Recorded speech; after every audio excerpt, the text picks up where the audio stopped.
That is the most absurd statement of the year. Nice. Nice. Oh, baby. I'm in my zone. I'm feeling it.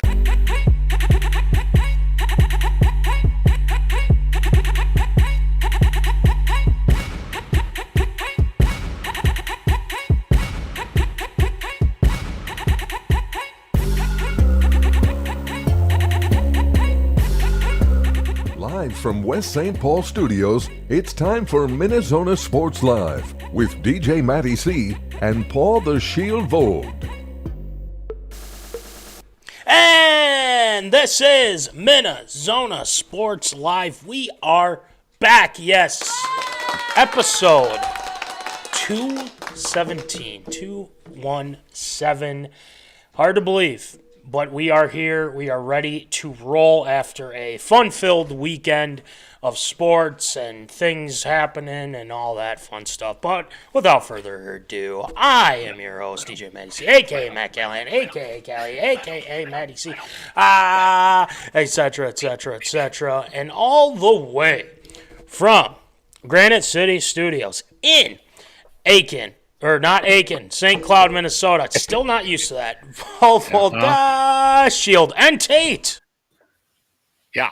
I mean, we're almost a year and a half here in St. Cloud, and we're still saying Aiken. But nonetheless, here we are. So many things to be thankful for.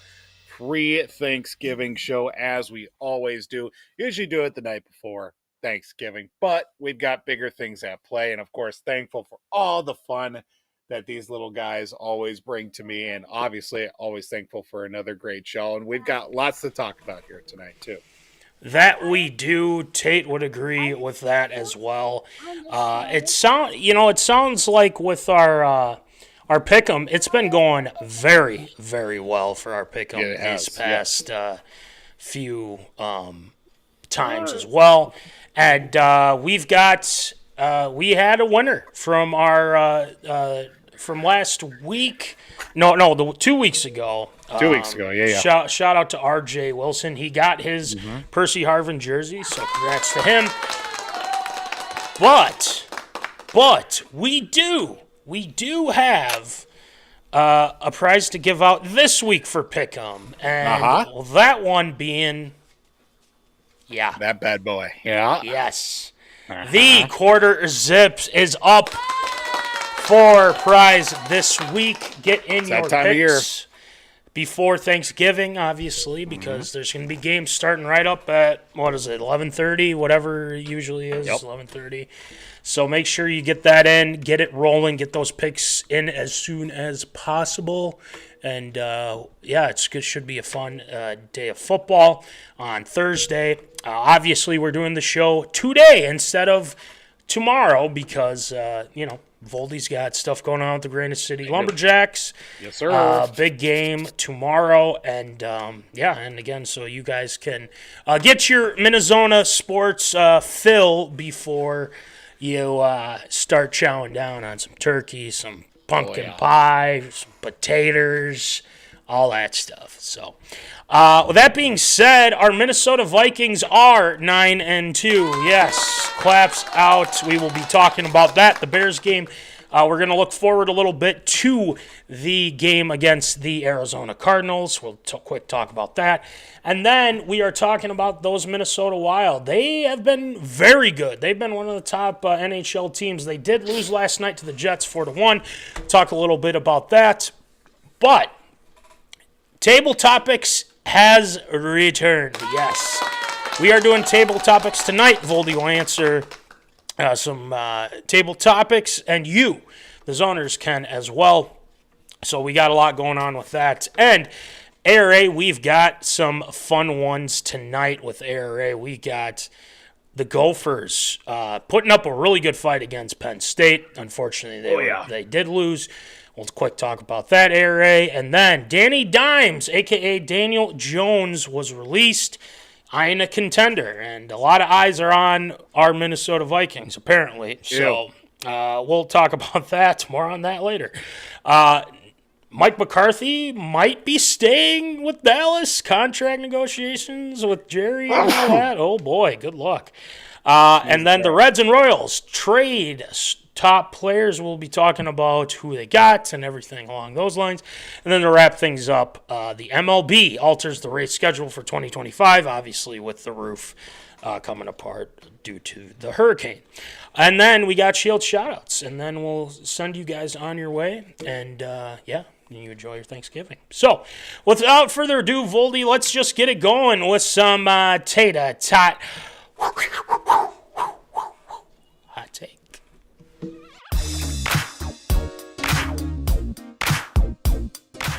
Fresh out of the oven, it's Tater Tot Hot Take.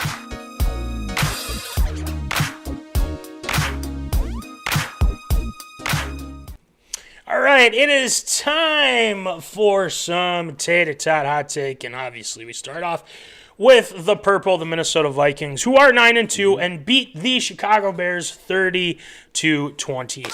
Yes. We made our predictions last week, Voldy, and mine was looking good for a little bit, and obviously there was a late lead that was that vanished very quickly.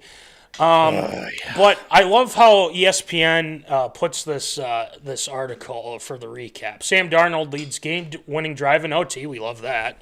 The Vikings beat Bears 30-27 after blowing late lead. See, they needed to stick the needle in a little bit. You know what I mean? Just a little backhanded compliment. Yeah, backhanded compliment. Now listen. I have some things on that tonight. I do want to quick, hit on that, but let's just talk about the game right now. Obviously, roller coaster of emotions. We all thought the Vikings were going to have a big, they're going to wipe out the Bears for most of that game, and then the fourth quarter came through. I wouldn't say miscues, had a turnover on downs, that was questionable, things like that. Right. But they do end up getting the dub. Samuel Darnold got it done in OT for us. Our defense came through at the end as well. But that being said, Voldy, and I asked this of the Zoners as well, what are your thoughts on the game against the Chicago Bears? And mind you, this was the 5th straight win at Soldier Field, which is something that Mitch is like, the curse isn't over. 5 in a row, baby. 5 in a row at Soldier Field. So, Voldy, what are your thoughts on the game? Anything to add? I mean, looking back at the contest as a whole, if we go back to that opening drive, if the Vikings score on that opening drive, I think that game's over from that point. Because that would have been Aaron Jones, easy touchdown run for him, and it would have been game over from that point. I feel from them getting that turnover, the Bears, that gave them enough life to make it very, very interesting. The real positives I see out of it, obviously, Darnold didn't turn over the football, put up 330 yards passing. That's good. Couple of tuds there. Made some plays when he needed to. Aaron Jones put up 100 yards rushing. That's good. But hey, T.J. Hawkinson back in the thick of it with obviously 100 yards receiving. Jordan Addison, a field day, 162 and a tud. Jalen Naylor, hardly even know her, gets a touchdown there. A little benefit of the call there too. But I feel overall that despite giving up that late lead, I mean, I'll take the win. 5 in a row at Soldier Field. I mean, just continuing to get big-time wins, and given the fact that it's a divisional road win, too, that's another feather in cap. But credit to Chicago on the other side, starting to put a few things together. And we said it right before the show. I said it, too. I mean, if that's how Caleb Williams is going to play, given the crunch time, coming back late deficit, tying it up, and getting it to overtime, dude's going to be scary in a few years. That's all I got to say. And hopefully we do not get Justin Fields in Chicago 2.0. And you know what? Caleb Williams, definitely something to be a force to reckon with for sure in the future. Well said. And I do want to mention that as well with Caleb Williams. He played very well, and I gotta give the tip of the cap to him. because he made some plays in that game, that fourth down, jumping over Jihad Ward and then getting the first down. I mean, that was impressive. He got by Harry on that, I think it was on the touchdown throw that he had to Keenan Allen to evade pressure and go from there. I mean, that was a heck of a effort. And then also that dart that he threw after the onside kick, throwing it to DJ Moore. I mean, that was a freaking laser. And not many, I mean, you can't, it's hard to stop that for sure. But I mean, you had your chance and then you blew it. I will say, just you throw you guys off guard there. Wrong button. But the interesting thing about it is that there were some plays that I felt like if we were a second sooner, that would have been picked. If we were a second sooner, that would have been picked. Things like that. And it's like, well, they got lucky on a couple. Like the one to DeAndre Swift that he had. I mean, impressive nonetheless. But he put out his head up and he just had his hands already out like this. He didn't know where it was. I thought that was pretty much luck. But, again, heck of a play. Yeah. So you look at the Bears, and they played well. I mean, there's no ifs, ands, or buts about it. They did do a really good job on Justin Jefferson, literally blanketing him pretty much the whole game. Jefferson did have a really key first down in OT there, and he was being held at least every play. But, you can expect that with or the best wide receiver in the NFL. The one thing that they didn't account for, the Bears, is, like you said, Jordan Addison, T.J. Hawkinson, Aaron Jones bounced back after that early fumble strip from that Owens guy who's dating Simone Biles, and it was one heck of a win by the Vikings, and they didn't show Simone Biles at the end of it. I'm kind of disappointed, but I'm just kidding. I have no hate towards Simone Biles, but again, the Vikings, when it comes down to it, this team comes through. Whenever something bad happens, there's a turnover on downs, they let up a touchdown or whatever, they always find a way to come back, be resilient, and everything like that. Now, you wish that the Vikings would be able to just take care of these teams and just blow them out of the water. But it hasn't been like that, really, besides that Texans game where we just kicked the crap out of them. And granted, I was there too, so it was quite enjoyable. But this kind of came down to, okay, Sam, this is a key point in the game. We're in OT. You got to get this done. And he delivered. He absolutely threw some dimes to Hawkinson, Addison, Jefferson, even in that. And it just shows that, the Vikings are a good team. They are a top 5 team in the NFL right now. And if anyone wants to compete with me on that statement, bring it, because they are top 5 in almost every category, almost, not all of them, obviously. Almost every category, not only on defense and offense as well, because everyone's saying, oh, Darnold, he's going to collapse and everything like that. We all thought, is it same old Sam after the Jaguars game? Well, no, it wasn't, because he played well against Tennessee. He played well against Tennessee has one of the top defenses in the NFL. Even though they're terrible, their defense has actually been keeping them in games. They won. They beat the Texans this past Sunday. Now, the Vikings go and they beat Chicago, another really good defense, and they played well. They got the turnover on Jonesy, and no one wants to give us credit, and that's fine. And that's that's kind of what it is with Minnesota sports. It's like, they blew a late lead. They're just they haven't gone against stiff competition or anything like that.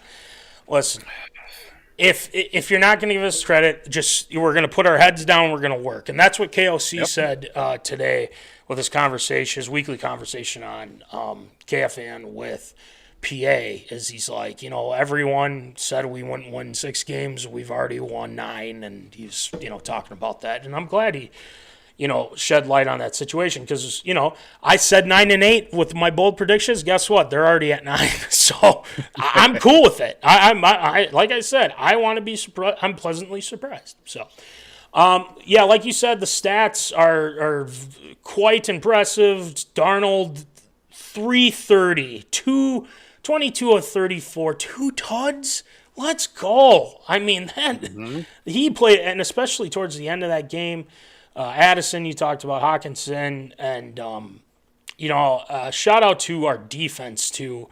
Grenard was a terror on defense, 2 sacks that game as well. Shouts out to him.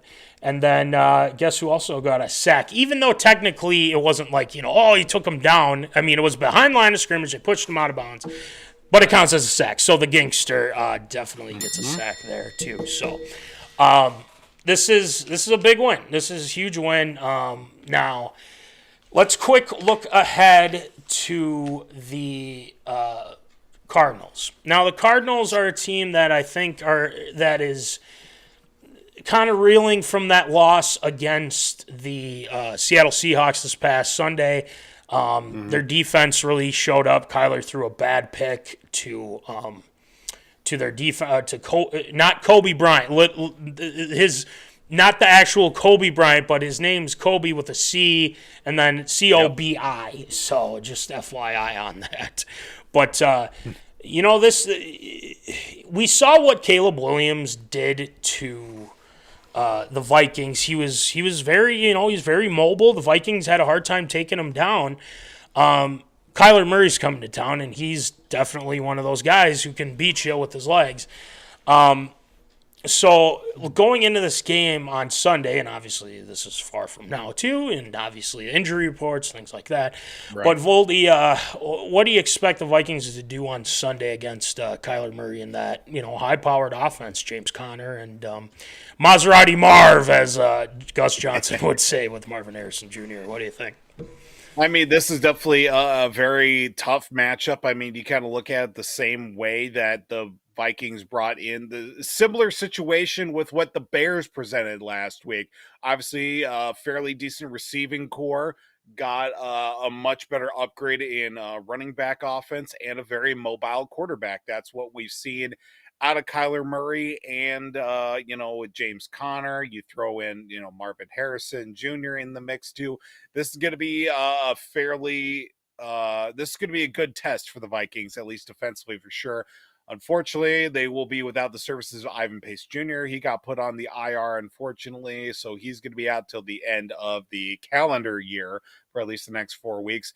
It's going to be interesting to see how that plays into the defensive game plan. I know Cashman being back, that's been a nice addition, or at least having him back in the mix, that's been good overall. I think you see the pressure from the Vikings that has led to some moments where they bring the blitz, and it's led to some big plays down the field. We saw it a few times in Tennessee. We saw it, of course, this past Sunday against the Bears, too.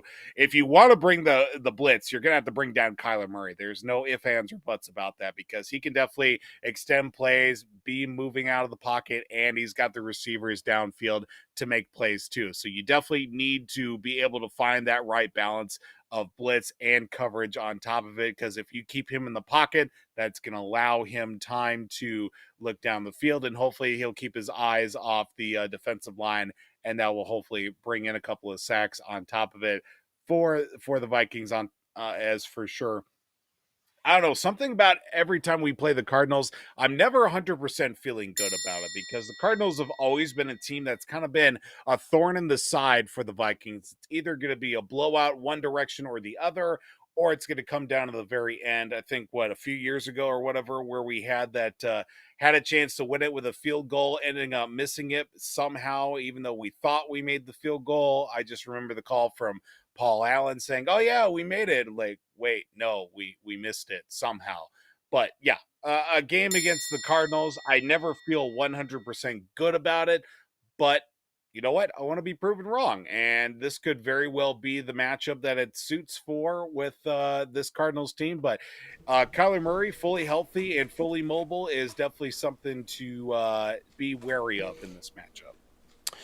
The offensive line for the Arizona Cardinals did not play well last week, and That's good. That's good news for the Vikings. Obviously, Grenard, Van Ginkel, Jones, hopefully Dallas Turner a little bit. Saw him play. He's getting there. I feel like. There's so many guys in front of him that are playing well. It's kind of tough to. I don't know. It's hard for me to say right now, and obviously he's a young kid too, so we gotta give him some time to develop.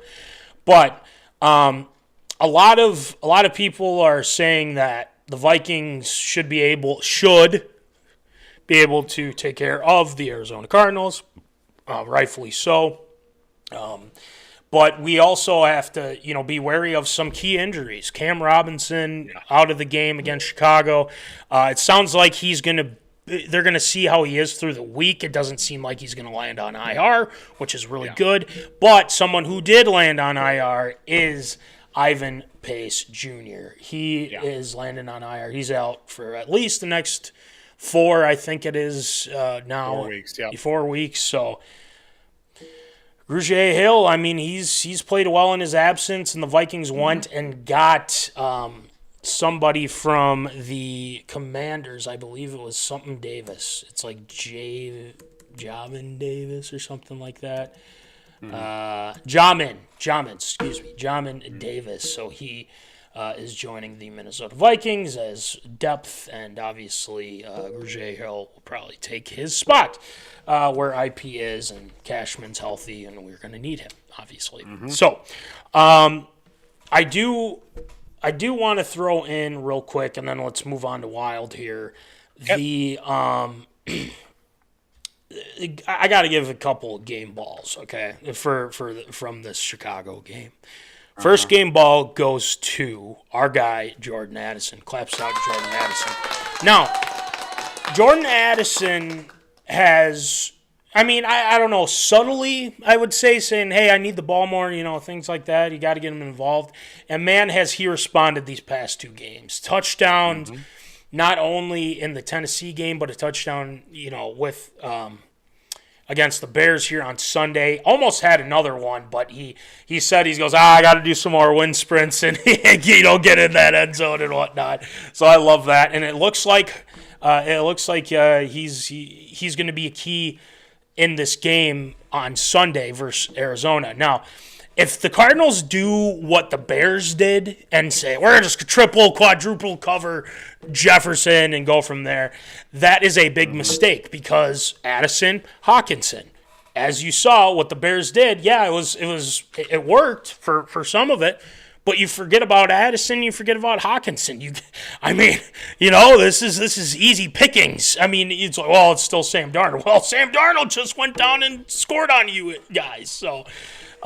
So my other game ball goes out to TJ Hawkinson as well. He played great in that second half, ended in OT. So I wanted to, throw that out there as well. And those are my 2. I'll go with 2, and we'll just kind of roll with it. Vikings, Cardinals next Sunday. Can't wait to see how that one turns out. And then after that one, who's coming to town, Foldy. Our guy, Kirko Chains. Kirko Chains. That'll be a fun show next week for sure. Talk about that game and whatnot. Hopefully the Vikings win, and we can go and beat up on Kirko and them Falcons. So that'll be fun. All right, let's move on to the Minnesota Wild. Wild lost to the Winnipeg Jets yesterday, unfortunately, 4-1. Yeah. They ran into a really hot goaltender, and it was tough sledding from the beginning. Is it Hellebuck, Voldy, right? Hellebuck, yep. Yeah, Hellebuck. He was fantastic. Only gave up 1 goal. Save percentage is 97. Oh my God, that is amazing. Yeah, Jets have been on fire this year. Yeah. Yeah, and 18-4 now. They played really well, and obviously the Wild have. And Kirill, the Thrill, is back in the lineup now, which helps and whatnot. But Voldy, the Wild have started off hot, and we do this every time we talk about the Wild. Where are the Wild now? They're not dead. I'd assume they're not dead at this point, but where are you putting the Wild at right now?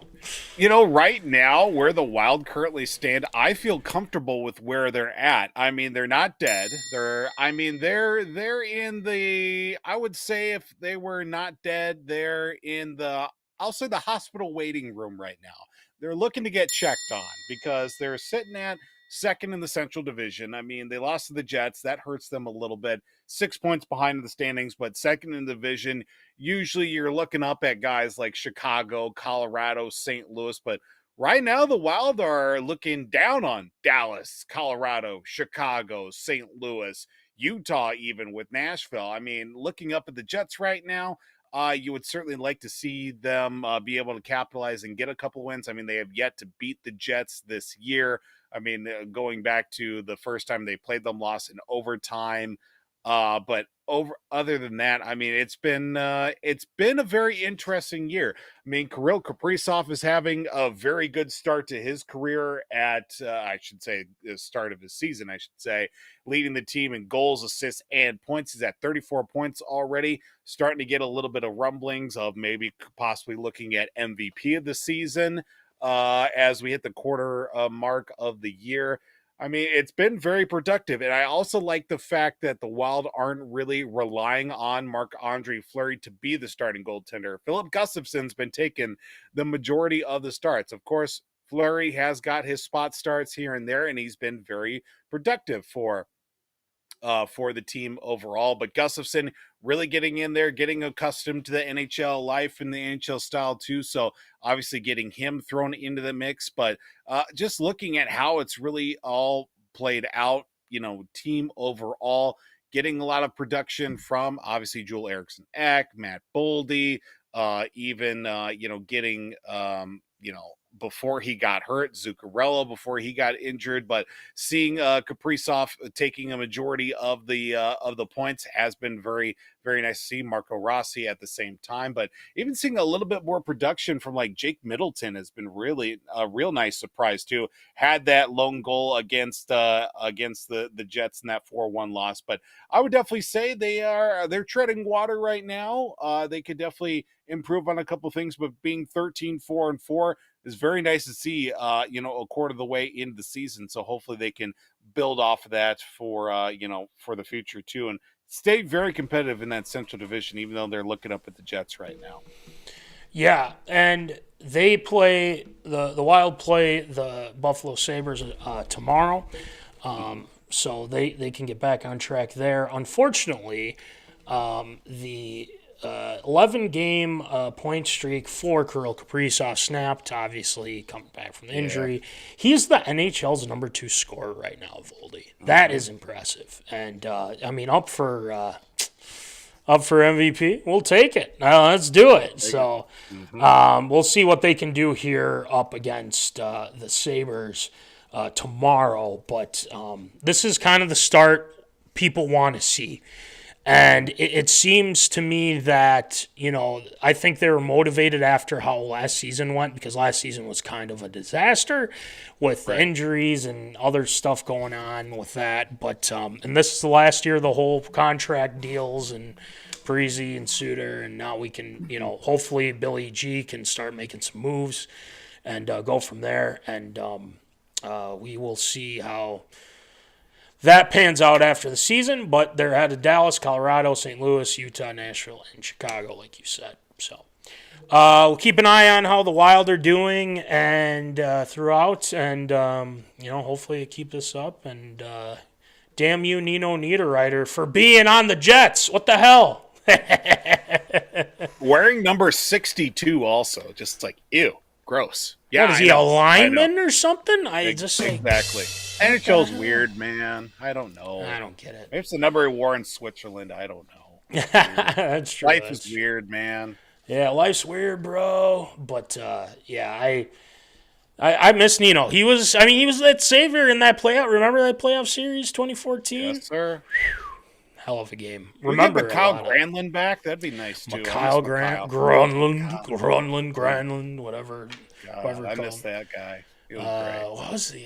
I'll think of some others at some point. But yeah, keep an eye on the Wild. Go from there. All right, tonight we're doing table topics, folks. Great, and that'll do it for Hot Take tonight. But we got some Minnesota sports trivia to hit on, and Voldy, I think you'll knock some of these out of the park. I really do. I mean, got some Wild, got some Twins. I don't know if I found any good Vikings ones because I feel like we've hit on a lot of that. But yeah, the table topics tonight, I'm looking forward to it. It's been a while. It's been like 2 months or something like that. Yeah. So it'll be refreshing to do some table topics. And we asked the zoners to participate as well if you would like. Just hit that comment section and I will read it twice and then Voldy will answer and then you guys can as well. Or you can answer before Voldy. So feel free to join us there. All right, let's get it going with some table topics.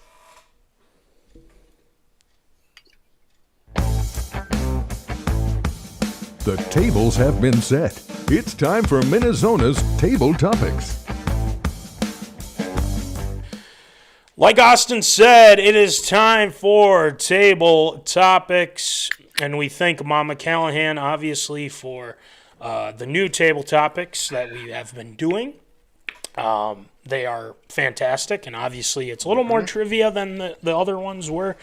But we love this. This is awesome. Yeah. And this is something we definitely look forward to when we get the chance to do it. So, the first one I have for you tonight, Voldy and Zoners. It revolves around a certain player that used to play for the Minnesota Wild.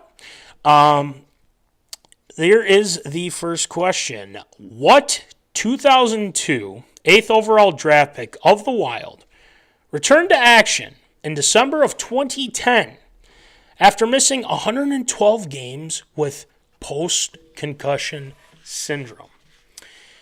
I'll say that again just for the people that are listening and whatnot.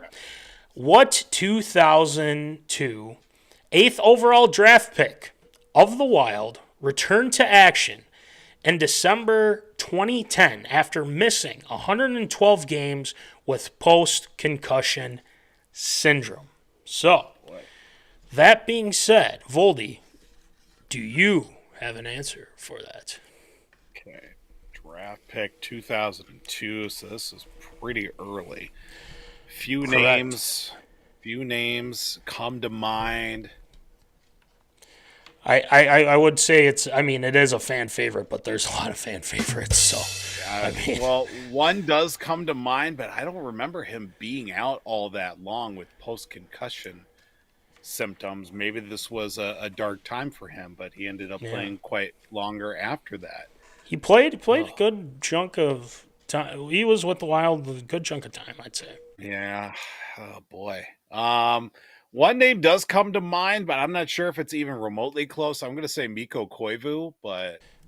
Unfortunately, no. Okay. But that's a good guess. I think that's a good guess. He was an early draft pick, but 2002, boy, that's a dark time. Yeah, that's a long time ago. It wasn't Gabrick. Gabrick was like 2000, 2001. Nope. Was it Brent Burns? Nope. Not Brent Burns. Let me, I'll give you a number. I want to give you a number, and I'll give the zoners give me a number. I can work with of how long he was with the Wild since we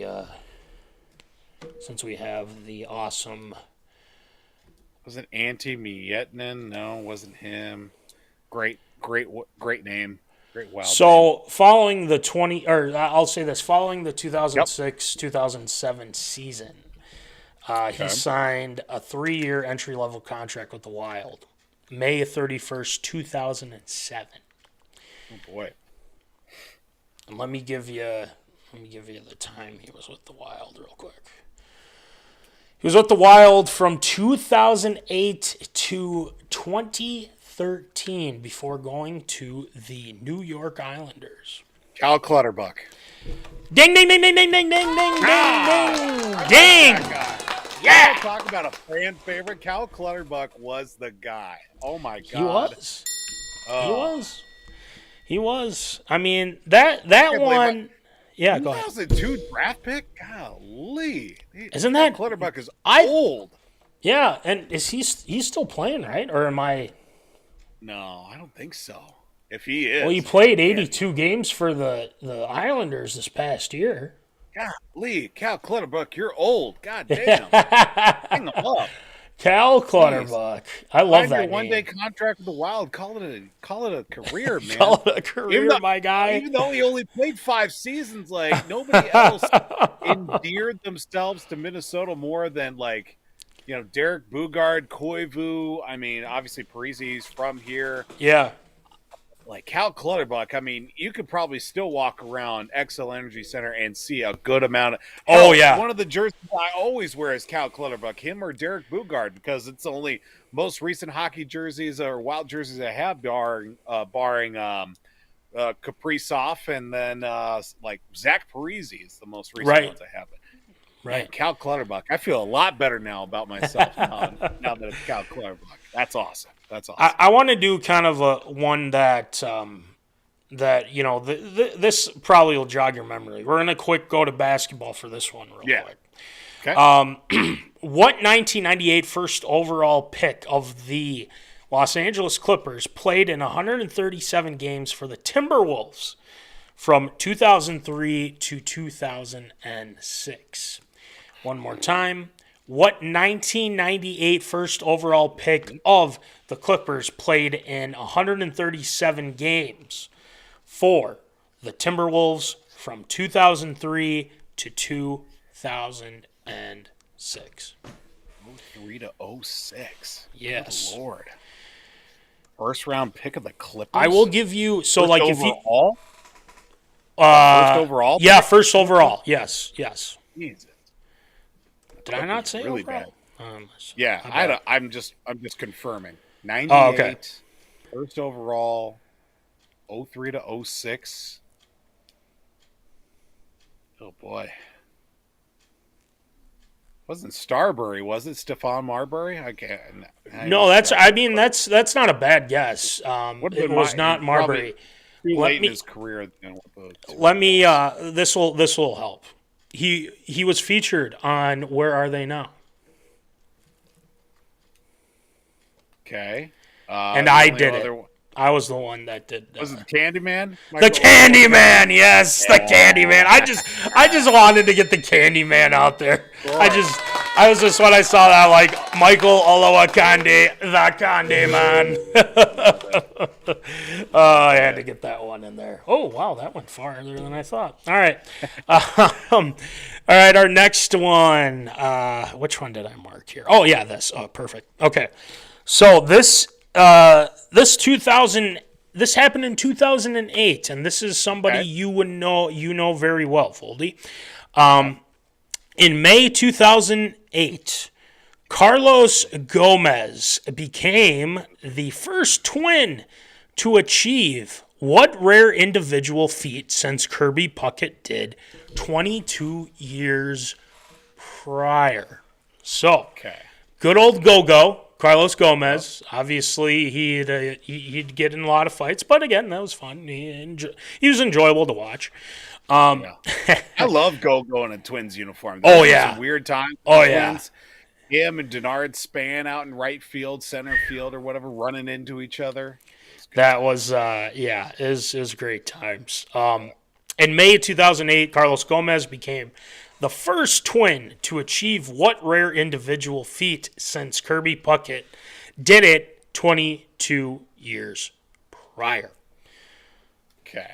What if two things come to mind? One of them is hitting for the cycle, and the other one is I specifically remember Kirby Puckett going 6 for 6 at one point. I believe that was in Milwaukee.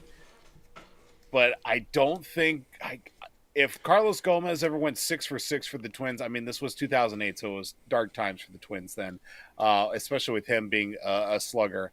I'm going to say, was it Carlos Gomez hitting for the cycle with the Twins?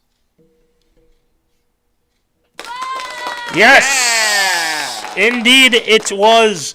I'm glad you talked yourself into it because I was thinking, I'm like, oh, 6 for 6. I'm like, yeah, it definitely happened at some point with Kirby Puckett. But yes, hitting for the cycle. I do remember that, by the way. I believe that game, it was against... Was it against the Mets? Mets, yeah. I think it was the His Mets. old squad, yeah. He took it right. That was in New York, too, I think. Yes, I believe so. He hit for the cycle that game. Back when Fox Sports North used to play, like, random Twins games at, like, 2 o'clock in the afternoon on a Wednesday. I know. They still do rebroadcast. Yeah. I know. It's crazy. That was, like, one of, like, 5 games they would always play was that one, and then just, like, that. I believe if that wasn't the game, like, it was one of the other games they'd put up was when Johan threw a shutout against the Mets, and like he got to shave Bert Blyleven's head. He had a night caller too, but yeah, that's just the most random things you always remember from your childhood. That's one of them. Not even when it originally happened, but like, yeah, just randomly on a Thursday at like 1 o'clock in the afternoon. Oh, here's a Twins game from 2008. Crazy. It's just crazy times. But yeah, Go-Go was one of my favorite at that time too. I watched a lot of the Twins that year too. So Twins standard depth, baby. Dark times. Wow, that one. God, these things fly, man. These things go everywhere. Throwing so hard, man. I know. I probably shouldn't. All right, we're gonna go to the NBA on this one. First of all, there's a lot of good ones on here. So I'm probably gonna do 2, and it revolves around that. So, let's go with this one. Who served as Timberwolves head coach from 2005 to 2007 before taking the same post with the Toronto Raptors in 2011? For all you basketball people out there, who served as Timberwolves head coach from 2005 to 2007 before taking the same post with the Toronto Raptors in 2011? Voldy, Zoners, what do you got?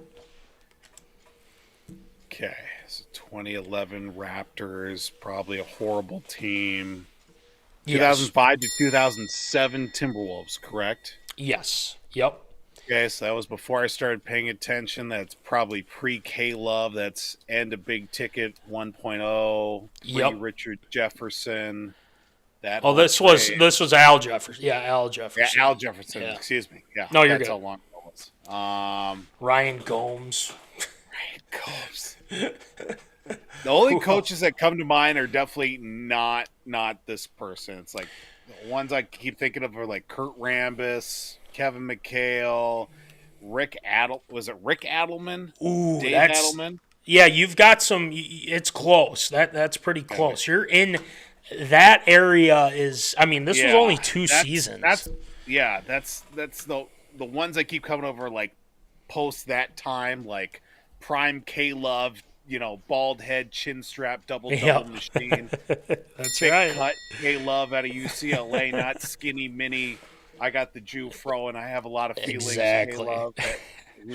Corey Brewer. K-Love's still playing too down in Miami. Sorry, he is. We gotta all right, bring it back full circle. I have zero idea. Like one name that also comes. I don't know if this is a real name. Like, just throw it out there. David Kahn or something like that. He was GM. He was awful GM. Okay. He's the one that drafted. Was it 3 point guards? Rubio, Flynn, and Ty Lawson. But then they traded the rights. It's just it's messed up. I have no idea. I'm gonna have to fold on this. Let me think of one way to get this. He was here for a little bit. His first name, first initial D, and then his last name, his first initial C. So DC. Any guesses from that? Ringing any bells? No. His first. Let's go with this. His first name was Dwayne. The guy used to be a player. I think he was. Yeah, I think he was a player at one point. Dwayne Casey? Yes, that is correct. Yes. Dwayne Casey was the coach for the Wolves, and after the 2007 season, he was gonzo. But then he actually, a couple seasons for the Raptors. They had a couple good ones there, and then they decided to part ways, and then I think years after, they won the title with Kawhi, with Nick Nurse and Kawhi and Kyle Lowry, DeMar DeRozan, the whole deal. Or wait, did they trade him then? I don't know. Anyway, whatever. He was on the team that year. Got traded after it. Right. I know this one you're going to get, and this revolves around the Wolves again. So let's do this one. I know this. You'll get this one. In 2016, what former Bulls coach, the 2011 NBA Coach of the Year, was named Timberwolves head coach and president of basketball operations? I'll just say it once. Go ahead. Oh, baby. Break out the tracksuit and the mullet. It's Tommy Thibodeau, baby. That is correct, yes. I just felt we might just do this quick one real quick. So, and then another one that I do like on this one, I think you'll get this one, and I think maybe even the zoners here too. After serving, and this revolves around the Twins, I should say. After serving an 80-game suspension for PEDs in 2018, what Twin bounced back to become the starting shortstop in the 2019 All-Star Game? I'm going to do it one more time. Okay. After serving an 80-game suspension for PEDs in 2018, what Twin bounced back to become the starting shortstop in the 2019 MLB All-Star Game? Shield, what do you got? 80-game suspension in 2018. Yep. PEDs. Was this guy a Twin when he served said suspension? Yes. Okay. He was, yes. Twins shortstops, okay. 2018. Ooh, another tough year. I'll give a hint. He was recently traded this past season or two. Okay. Yeah. Oh boy. Oh,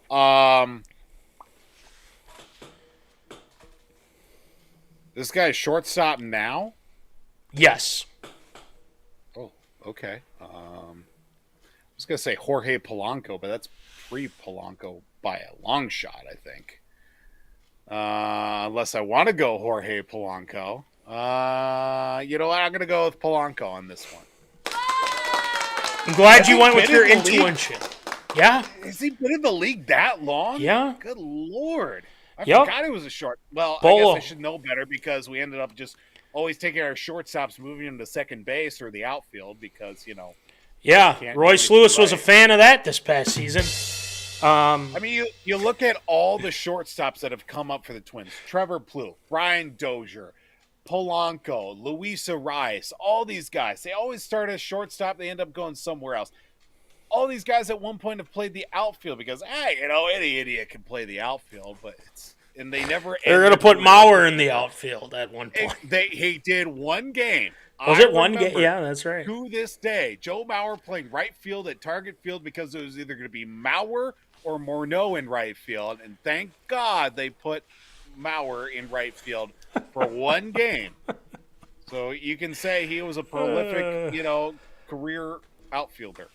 He ended up making a play. I think he ended up getting an assist in one game too. Yeah, if it's just the Twins organization is just weird, man. They're just I don't know. All right, here's our last card of tonight. Then we're moving on to the ARAs that we need to get through as well. Now, this one revolves around the Twins as well. It's been really Twin-centric, but you know what? These are pretty good. It's fun.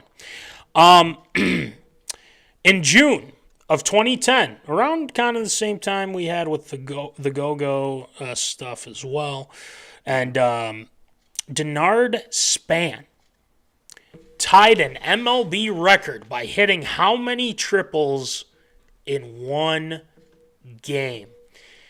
Okay, One more time. In one game.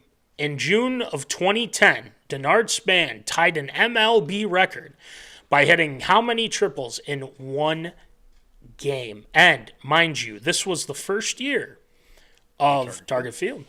So, it's hard to believe it's been over. Denard Span married a Minnesota girl, too, so he's never too far. I think he's done some games for the Twins in the last couple think years. so, yeah. He's been around a couple times. He's been around. Absolutely great to see him. Okay. Heck of a the number of games, or the number of triples in one game, I want to say 3. Might be. No. And if my... That is correct. It is 3 triples in the game. Denard Span, that's our guy, man. That's awesome. He was one heck of a player back in the day for our Minnesota Twins. That's when they did have Ben Revere as well at one point, too. But eventually they decided to, in fact, move on. So we got that going for us as well. But with that being said, that'll do it for Table Topics this time around. We will be doing it at some point down the road here soon. And, another fun Table Topics this week. All right. Let's get going with ARA. We've got the Gophers. We've got Danny Dimes. We've got Mike McCarthy maybe staying in Big D. We got the Reds and Royals making trades. The MLB altering the schedule for the Tampa Bay Rays. So I say we get it going with some observed or approved. It's time for everyone's favorite segment, Absurd or Approved.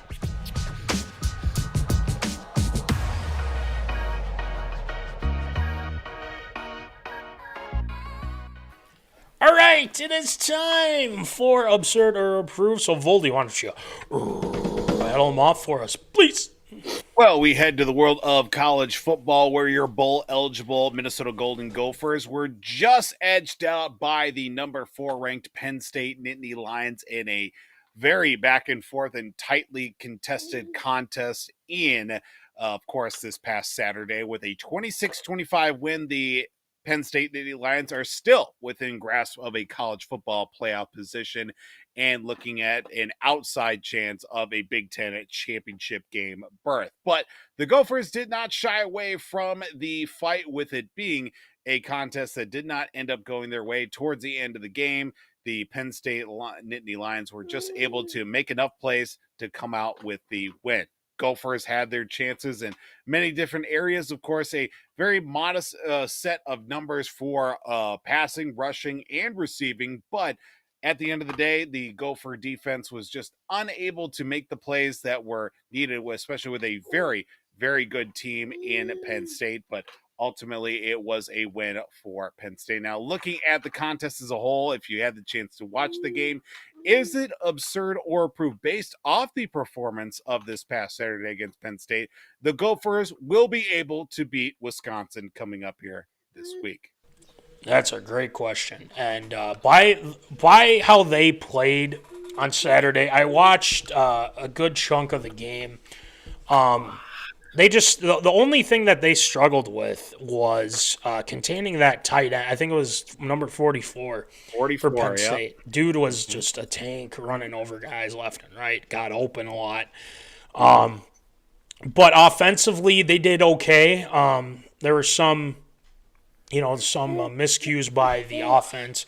But granted, that's how they needed to respond after that ugly game against Rutgers. Rutgers is a team that I feel like you should win that game against Rutgers. I mean, there's no ifs, ands, or buts about it. The reasoning behind them losing that game to Rutgers, there's no good reason. You need to win that game. And with them going toe-to-toe with Penn State, there was one goofy, stupid-ass trick play that they tried to do. And it was just like, it was the tackle. There was the tackle reported as eligible, and they tried to do like a screen pass thing, and it just totally failed. And I'm just like, what the hell are we thinking here? I mean, seriously, what are we doing? And, I just thought you don't need to be so cute with it and everything. Brosmer, I think, has played really well. From what I hear, even though he won't be here next year, we do have somebody waiting in the wings, thankfully. So that'll help the Gophers in the long run. But let's go back to based on their performance, which was very good. No ifs, ands, or buts about it. Wisconsin is bad. They're not a very good team this year. They got thumped. I think they got thumped by Alabama. They got thumped by I think they even lost to Penn State, if I'm not mistaken, already. And I think they got killed by Ohio State and whatnot. Look, the Badgers aren't good this year. Just win the stupid axe. I mean, good Lord. They had games they should have won this season, and the least that they can do is win this game and bring home the axe and not have it be a complete failure. The Gophers they are bowl eligible, which is fine. Like, that's whatever. They made it, woohoo. But knocking out Wisconsin from a bowl game, that would be really satisfying. So hopefully Fleck and the guys are ready to roll come when they have to go to Madison, which is not an easy place to play, no matter how bad the team is and whatnot. Nope. But you gotta be ready to roll against these guys. Got to get Taylor going. He only had 58 yards. Marcus Major is another guy that they need to really go for, and get the ball to Daniel Jackson. He's a monster. So that I think they need to make sure that they're not giving up the football. Brosmer still had an interception, fumble as well.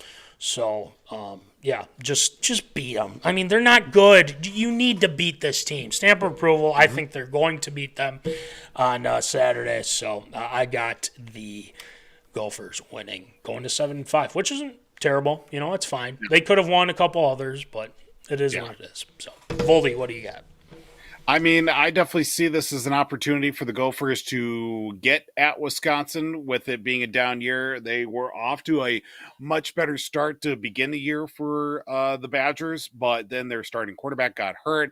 Graham Mertz transferred to Florida, and this could very well be the year to get Wisconsin before they get good. Obviously, with Luke Fickell serving as head coach, there are chances that this program could definitely be something to work with in the years to come if it goes that direction, especially how Fickell has really turned around with his time at Cincinnati. Before that, even Ohio State. Very well the chance that it could be the year to get them before they get good. Looking at the performance against Penn State, we kind of mentioned too, they had their chances. Defense got kind of picked apart, especially against that tight end of theirs too, who was got an outside chance to at least get an invitation to the Heisman ceremony, just with how dynamic his play has been this year for them. Certainly very, very noteworthy of his performance, but Drew Aller did make a couple of mistakes. Gophers weren't able to capitalize, and that has hurt them a few times this season, of getting turnovers or getting the opposing team to make mistakes and not capitalizing and turning it into points. We've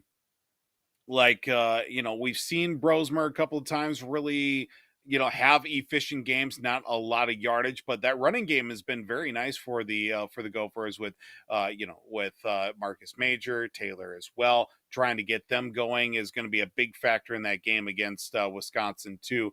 If they can really set the pressure with the offensive line, I think it'll definitely be quite the contest that they can hopefully run away with against Wisconsin. Is it based off their performance? I think they definitely have a chance to beat Wisconsin for sure. It's got my stamp of approval. So the name of the tight end that they have, Tyler Warren, he had 8 receptions.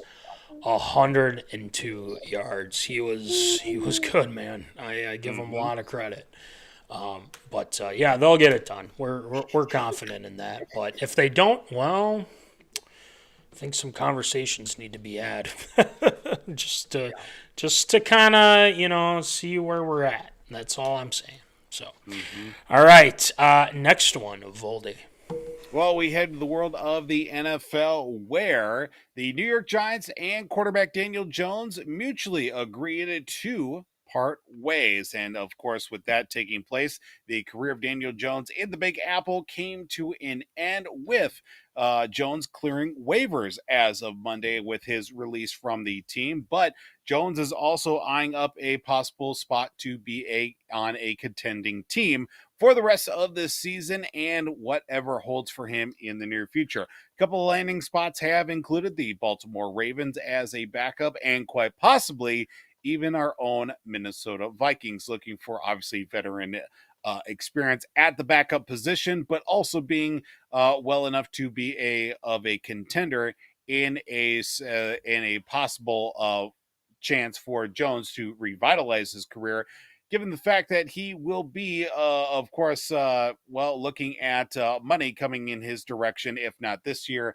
going into next year, with it being whichever team that decides to pick him up after clearing waivers as of Monday. Now, we know that Jones's career has been spotty, to say the least. Of course, getting that big contract that he signed last season after beating the Vikings in a playoff game 2 seasons ago. That's as far as we're going to take it with that conversation. But with Danny Dimes being released by the New York Giants and looking at a possible spot where he can be on a contending team, is it absurd or proved that Daniel Jones will be able to turn around his career in a new spot? I'm going to go off the cuff here for a second, because I do have some thoughts on what was said after the release of Daniel Jones. Now, Voldy, on this show, we've talked about the national media being very cruel and or just kind of absurd statements galore, all that fun stuff, which we do have a lot, by the way, now. But let me bring this to fruition real quick.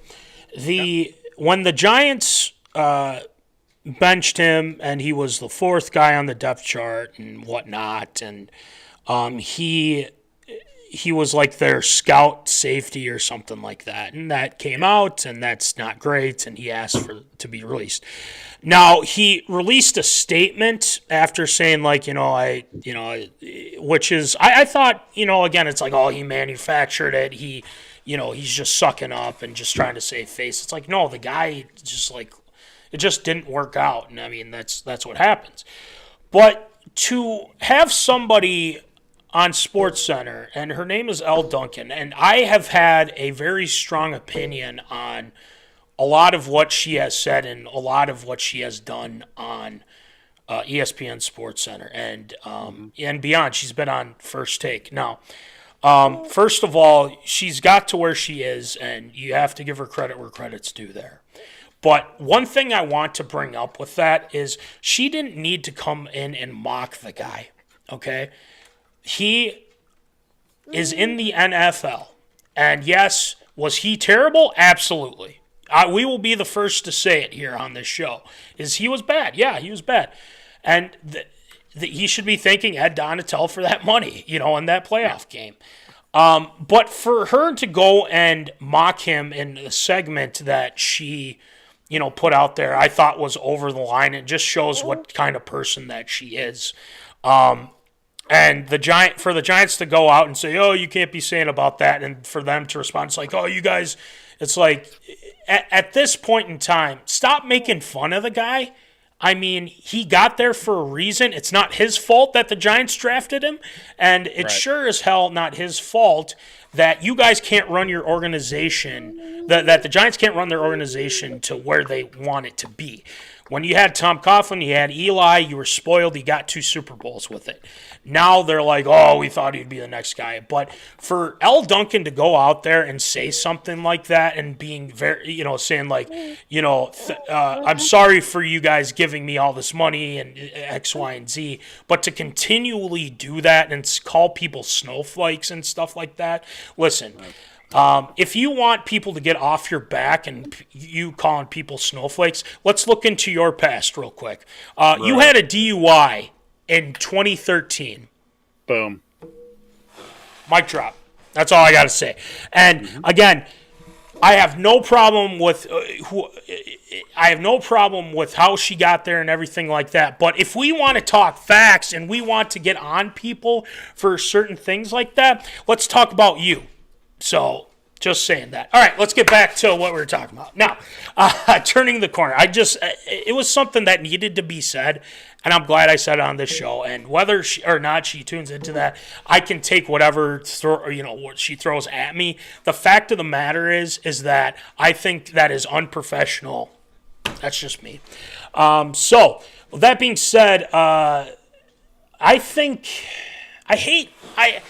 know what everyone's thinking. It's like, okay, KOC didn't really get into it much in the press conference, and it seems like they're interested. If they are, I told you this before the show too, Voldy, and I'm indifferent on it. I mean, if they go and get him, like, okay, it's fine. He's not going to start, obviously. Sammy D has been dealing. But I just don't think you bring him in and expect him to be the backup, because I'm looking at Nick Mullins. Nick Mullins comes in for a play, 3rd and 14, whatever it was. He throws a nice ball to Aaron Jones. We get a first down. Yep. I mean, I would rather have Nick Mullins as backup as opposed to Daniel Jones. Right. But I do believe in Kevin O'Connell and coaching him up and things like that. And it seems like he's interested. But if it's not the Vikings, I heard of another team, and I know they're not really a contender, but, I mean, there's a lot of injuries going on in Las Vegas right now. I mean, getting a chance to maybe start a little bit, build some confidence and whatnot, I could kind of see that. And apparently the Ravens are looking for a backup too. So that's another team to consider. But if I were to guess if he wants a contender, I really hope it's the Ravens. I just don't see what significance this has to get him, unless you want him to start behind McCarthy. But, because the way Darnold's playing right now, it might be too expensive for the Vikings to take one Sam Darnold. So I'd be indifferent if they took him, but I'm just going to go with the Ravens at this point, just because if something happens to Lamar, at least they have somebody. He has weapons. He's got D. Henry in the backfield, so that would be my guess. But I'll go with the Ravens. Voldy, what do you got? I mean, the long term of it right now looks at if you pick up Daniel Jones and he ends up signing somewhere else, you actually get a compensatory pick out of the trouble of picking up Daniel Jones in the first place. So there's at least that to go off of. And being in a situation where you could use some backup experience, veteran experience, even given the fact that he's been in the league 5-ish years now, I think it's definitely something that the Ravens could use. A little bit different play style from Lamar to Daniel Jones, but in any sort of worst case scenario, Lamar gets hurt long extended if towards the tail end of the season, if not in the playoffs. Daniel Jones does give you obviously veteran experience. I don't know who the current backup is in with the Ravens or whatever, but I'm pretty sure, for lack of a better phrase, it's going to be a lot better than not having Daniel Jones for sure. I think having him there is going to be something, and we've seen the small glimpses of Nick Mullins with the Vikings too. A couple times Darnold's come out. Nick Mullins has been like, all right, let's make a play, and he gets a first down for the Vikings. So there's been at least that to go off of. I would not feel comfortable with having Daniel Jones. I think he could certainly revitalize his career somewhere else if he needs to get under the Shanahan system, if not directly with Shanahan, or it could be with McVay. It could be with even with the likes of KOC as well, coming out of that system, maybe even McDaniel too, down in Miami, being under that different system, or at least being in the system that's very quarterback friendly and also confidence building. We've seen it with a number of quarterbacks being under that McVay Shanahan tree. It has paid out in many different ways. We've seen it with Sam Darnold, how it's played off this season for them. It's definitely something worth looking into. I really hope that it doesn't play out for the Vikings and pick him up, but it'll be interesting to see if he does get picked up and which team it's going to be. If it's going to be maybe a team that's not in a contending position to at least put out tape for him for next season to hopefully get picked up somewhere else. But will he be able to turn out his career? I could definitely see it for sure. It's got my stamp of approval. Give him a good put him in a good situation. You saw with Sammy D. You never know. So, I'm not going to say like he's going to be like, oh man, he's going to be one of the best quarterbacks in the league. No, it's just put him in the right situation. Maybe he can be good. So, all right, next one, Voldy. Well, we stay in the world of the NFL, and comments coming out, of course, the hot seat that remains oh so hot with the Dallas Cowboys and their coaching staff. Mike McCarthy and the recent struggles for the Dallas Cowboys, has led to a lot of questions concerning whether McCarthy will be picked up with his contract going into the 2025 season. Of course, losing starting quarterback Dak Prescott for the rest of the season, and the questions that do remain with that quarterback position with Cooper Rush, Trey Lance, and just trying to get the offense going after numerous blowouts this season and horrendous losses. But even given the conversation held this week about the future of Mike McCarthy, Jerry Jones did not find it, quote, not crazy to see Mike McCarthy possibly get signed and also extended after the season to continue his time as head coach for the Dallas Cowboys. Now, we've seen multiple times this year with the Cowboys, like I mentioned, getting blown out and losses and lack of offensive production, but Jerry Jones continues to remain steadfast in, a few different areas, but being in, getting a peek at the cards for what he plans to do with the head coaching position has not really put out a lot other than this most recent statement about it being not crazy that Mike McCarthy stays with Dallas. Is it absurd or approved? Would Mike McCarthy remaining head coach of the Cowboys be beneficial for the team in the future? Well, here's what I say. McCarthy is Jerry's yes man. He's doing everything Jerry's telling him. The personnel decisions obviously were based with Jerry, and it has proven their downfall because they're giving extensions out like they're candy. And you have Dak, you had CD. The next thing you know, they might be like, well, Zeke will come back. He'll have some juice. We'll put him to an extension. No, I'm kidding on that one. But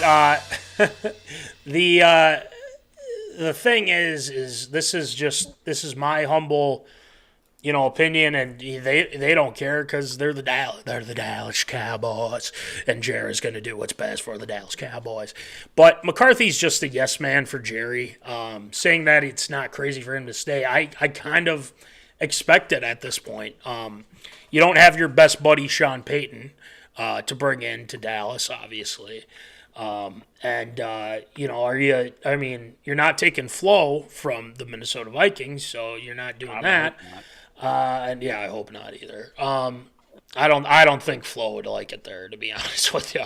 But I don't think it will be. I think it's absurd. I think Mike McCarthy has overstayed his welcome. I mean, they hired Zim back, and I mean, look at what their defense is now.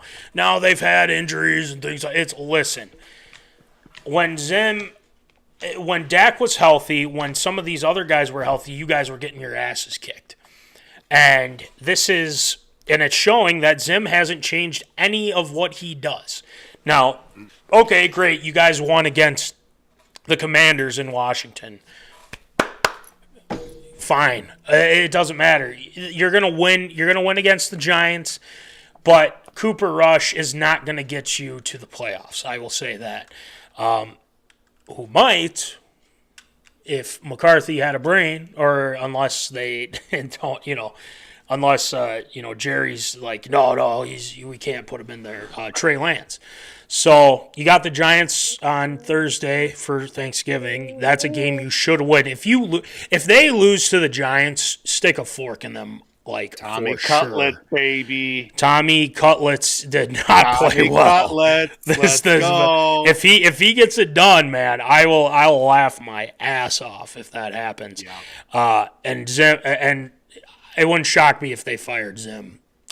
Seems like that wouldn't shock me nonetheless. But I think it's absurd. I think he's overstayed his welcome a little bit. But he's Jerry's yes man, and Jerry's going to do what Jerry does best and, be an old, senile old man. So, just kidding. All right, Voldy, what do you got? I mean, nothing really surprises me, anything with the Cowboys that they do nowadays. I mean, they're throwing out money like it's, monopoly money at this point. None of it's real. None of it really exists. I mean, they give CeeDee Lamb, they give Dak Prescott just the ugly, ugly extensions that they're going to be complaining about for years to come. And again, it wouldn't surprise me if they do something stupid like keep McCarthy for 2, maybe 3 more years. But I just think it's not going to work out.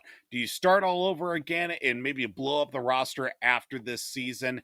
I don't know. There's a lot of questions that come into it, and especially with Cooper Rush and Trey Lance kind of battling it out one way or another for that starting spot, even though it's really Cooper Rush with a couple of packages thrown into the mix there for Trey Lance. None of it really makes sense for how the rest of the season is going to pan out for the Cowboys. I mean, I could very well see an extension be thrown out to McCarthy, but then you throw back the team another maybe 2 or 3 years, no matter how long McCarthy is going to be as head coach. I think, is it going to be beneficial? No, I don't see it being very beneficial. I mean, we've seen it time and time again. Great regular season teams, horrible in the postseason. The Cowboys have been, at least under the McCarthy era and even eras past due. Really great in the regular season, god awful in the postseason beyond that. I mean, there's just hasn't been a whole lot to build off of, and that's what's cost a lot of coaches their jobs too. McCarthy, I could very well see it following same suit, but hey, let's give it 2 more years, see what happens. But would it be beneficial for the team? No, I think it's got it's definitely got, it's completely absurd in my mind. Well, as long as I don't have to hear about the Cowboys, we'll be good. It's let them implode from within. So, all right, next one, Voldy. Well, we head to the world of Major League Baseball in a somewhat surprising trade. The Kansas City Royals traded their right-handed pitcher Brady Singer to the Cincinnati Reds for former Rookie of the Year infielder Jonathan India and outfielder Joey Weimer, as that did take place. Now, Singer was a fairly productive pitcher this season for the Royals, as they were able to make it into the postseason. Starting in 32 games, did finish 9-13 with a 3.17 earned run average, leading them to that playoff berth. But overall, in his time, compiled a 4.28 earned run average over 5 years. But on the other side, Jonathan India, which was at one point the top prospect in all of Major League Baseball, was the Rookie of the Year in 2021, hitting .248, 15 home runs while playing second base for the Cincinnati Reds, while now being complimented in Kansas City with the shortstop in Bobby Witt Jr. Looking at how the trade and the pieces that are thrown into it overall, who do you think got the better of this trade with the Reds and Royals trading some of their top and well-known players? Before we get to that, our guy Nick Dahlhoff from Popcorn Bucket List, make sure you check out this week too for all the movies and stuff. He gave great reviews on Gladiator 2 and Wicked Part 1, so make sure you check those guys out and their reviews on that. If they lose to the Giants this week, I say fire Mike and make Melissa McCarthy, the actress, the Cowboys head coach. Nice. Hey, to be honest, she'd probably do a better job, and she'd put Jerry in his place. That's for sure. I think she would definitely put Jerry in his place. Then he'd be done. He'd be like, "All right, I'm retiring. My kids can take care of it." Put the gals in charge of the Dallas Cowboy cheerleaders in charge of the football team, because we'll see some results one way or another with her in charge. There you go. There you go. All right, so I'd probably say the Royals in this instance, Voldy. And it's unfortunate because obviously the Twins are in that division with them, and they did make the playoffs. They beat out the Twins. We won't talk about that, though. We don't need to get into that whole BS. But I believe they did. I mean, adding to their roster, these two young guys, obviously you said it, he was one of the top prospects going in. We're winning Rookie of the Year with India, and then you got Weimer or Weimer. I'm gonna say Weimer. Weimer. I don't know. So this is his third major league team, but then again, maybe he can get turned around a little bit, seeing what you can get from that. Singer is a good pitcher. Obviously, the Reds are always like up and down. They're like middle of the pack always. So I never really see them as a legit threat.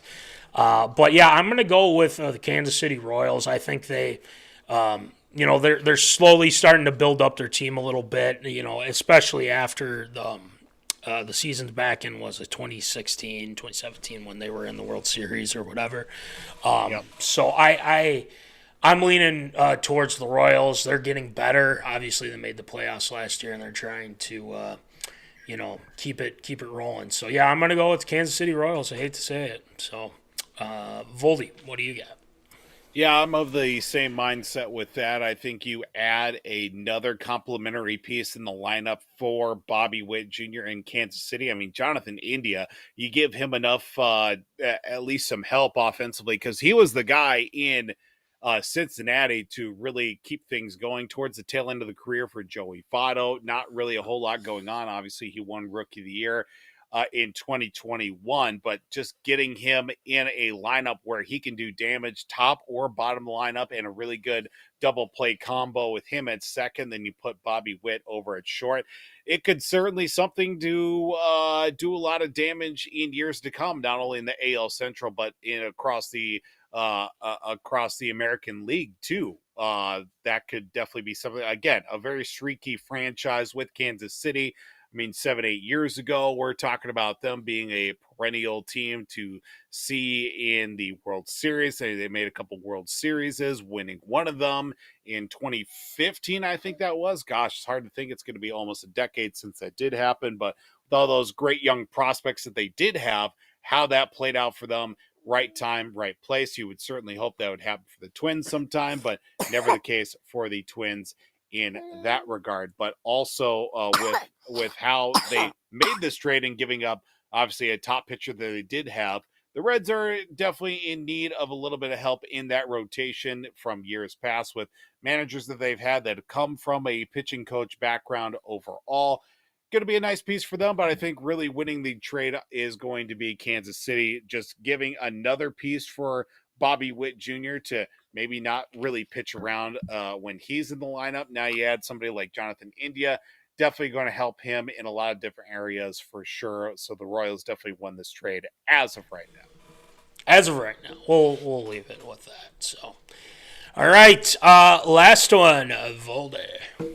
We stick with the world of Major League Baseball, as Major League Baseball did announce a few changes in the upcoming season for the Tampa Bay Rays, as they are setting a number of switches for the franchise, of course, with them now playing in a open air stadium as opposed to the confines of Tropicana Field, which did sustain damage during Hurricane Helene. Now, the first 2 months of the season will be a flip-flopping of series with home and road with their opponents, as it is going to be an open-air home stand for the Tampa Bay Rays.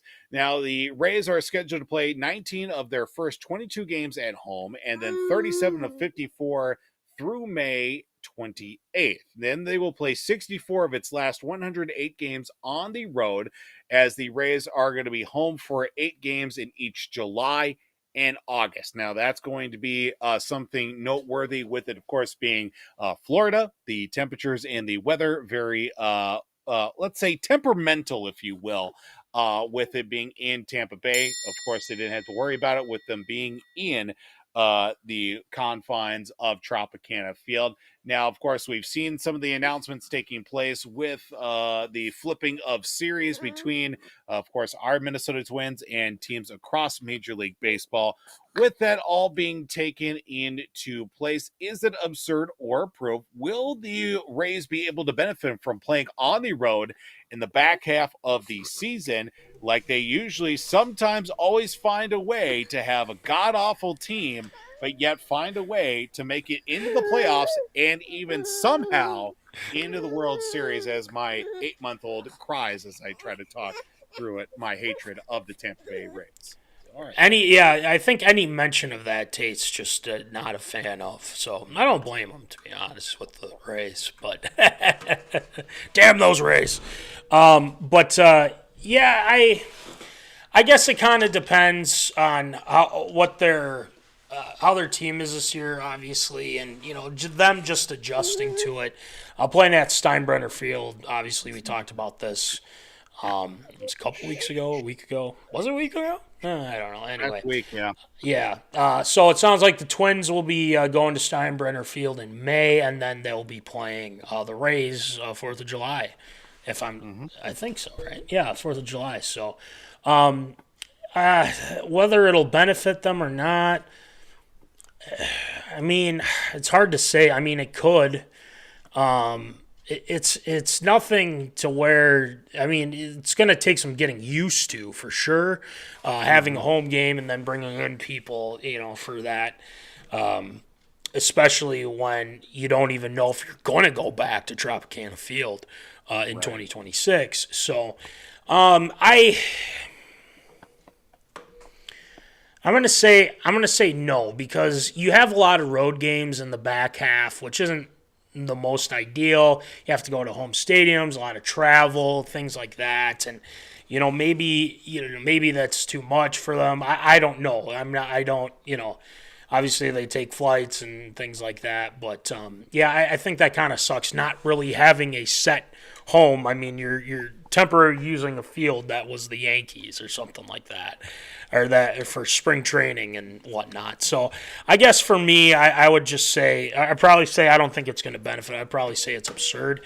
But, a lot of stranger things have happened. Maybe they just go off and just start, kicking ass, and all of a sudden, they're one of the best teams in baseball, like you were saying. So I'm going to say no. I think this will be a struggle for them, and especially, the rain and stuff like that. That is a factor down in Florida too. So, I don't think it will. Absurd. So, Voldy, what do you got? I mean, you look at the adjustments in the schedule. The Rays are a franchise and a team that just really doesn't care for a lot of different reasons. I mean, they're a little bit down as of late with the whole Wander Franco stuff. I mean, they're really picking up scraps and pieces from other franchises just to be able to put a whole franchise together, whatever prospects they do have. Sure, they do well early on, but 5-6 years down the road, they end up flaming out, or even end up being traded elsewhere, or even in the Wander Franco situation, end up finding their next date on a playground. But you throw that into the mix with them playing in on the road, especially in the latter half of the season. They do something stupid like find a way to make themselves in the playoffs and host a playoff game at a spring training facility as opposed to Tropicana Field. I don't think it will be a factor for them. I think it really comes down to overall just not really having a true place to play at home. I think there will be a fair amount of distractions in that, but even with all the switches and changes going on, I feel like it's not going to be a benefit for them if they play on the road in the back half of the season. It's going to be a lot of travel, and a lot of things will kind of really wear them down as the season comes to an end, in the regular season, that is. I think it's absurd. I don't think it will do them any good to be playing on the road as long as they are going to be in the tail half of the season. Yeah, it's sorry, Rays, but not this year. That's all I'm not sorry. You're not sorry, that's for sure. Nope. I shouldn't say sorry. I should just be like, whatever, you guys suck. Anyway, well done with the air raid this week, Voldy, as always. And we got Shield shoutouts. We got kind of an unusual Shield shout-out. We'll explain. Voldy will explain here in a second. But before I go off, since we do have zoners here, FYI, if you are in the pick'em, make sure you get your picks in before, obviously, eating turkey with your family, friends, whatever you're doing.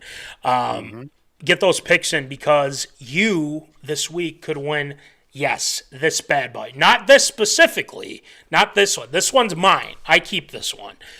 We're giving away a quarter zip. So, get those picks in. You have a chance to win a quarter zip. Make sure you take time to take those picks in. Really marinate in it. Being like, all right, is this for sure thing and all that. So, make sure you get those picks in. Since we got our zoners here, get the picks in. Get them done. You could win this bad boy. Okay? Yes, sir. Just saying. So, all right, let's get it going. What's up? Shield shoutouts. Shield shoutouts.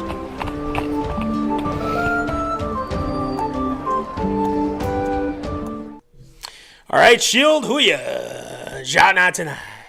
Well, we do want to say everybody out there to have a happy, healthy, and safe Thanksgiving coming up here on Thursday. Hopefully everybody gets to fill food, football, and family time as well. So hopefully everybody enjoys themselves and does it safely, responsibly, and gets that time with their family and loved ones that they so rightly deserve. But we do want to wish a happy belated birthday, unfortunately, to now former Vikings tight end nickmuse, who turned 26 on Monday, but also, in a weird sense of history, joined his brother Tanner Muse as being the first brothers in NFL history to be cut on their birthdays. Now, Tanner was cut on his 25th birthday, but also is joining his brother Nick Muse as being cut on their birthdays, as Nick turned 26 on Monday. So happy birthday, best of luck. Hopefully he finds his way onto a team, if not back on the Vikings training on the practice squad. So kind of a weird sense of history on that, and that will do it for Shield Shoutouts this week. Yeah, very odd, and obviously he was on socials medias talking about it, and it's like, oh, this is the first time ever. I feel bad, but at the same time too, you know, he really wasn't being used and whatnot. No pun intended, obviously. Used, muse, all that stuff. Yeah, it's very odd. But he might end up on the practice squad. He could come right back. So, I mean, who knows? Well, I guess we'll play it by ear. No one's picked him up yet from what I know. Caleb Evans, though, the Panthers did pick up too. So, oh, wonderful. He found a home, thankfully. Yeah, like I said, pick him. Great job with Shield Shoutouts. It's always Woldy. And get those picks in. Like I said before, you could win this bad boy. But if you're like, you know what, I'll just buy one. I want to support the show. I want to support the fellas. We've got these bad boys for sale, too, so we can get that to you. Guys, it's winter. Get those winter caps as well. We got those. They're awesome. Very warm, by the way. So are these, the quarter zips. And we've got the sweatpants as well. I was just with Mikey Ryne the other day. He was wearing the sweatpants, still wearing them. I mean, it's that good, man. Just saying. But if you're like, you know, I want to get a shirt. Yeah, we got shirts. We've got stickers. We've got tumblers, man. We got a lot of stuff. So if you guys want some, we can give you some. But yeah, that's the kind of what we got from merch. And make sure you check out our guy, Will Rattel, www.w2performance.com. Make sure you check him out. He's been doing interviews as of late, just racking up them views. He's an internet sensation now, so call himself Bertel. We will try to get him on as soon as possible. Humanly possible, I should say.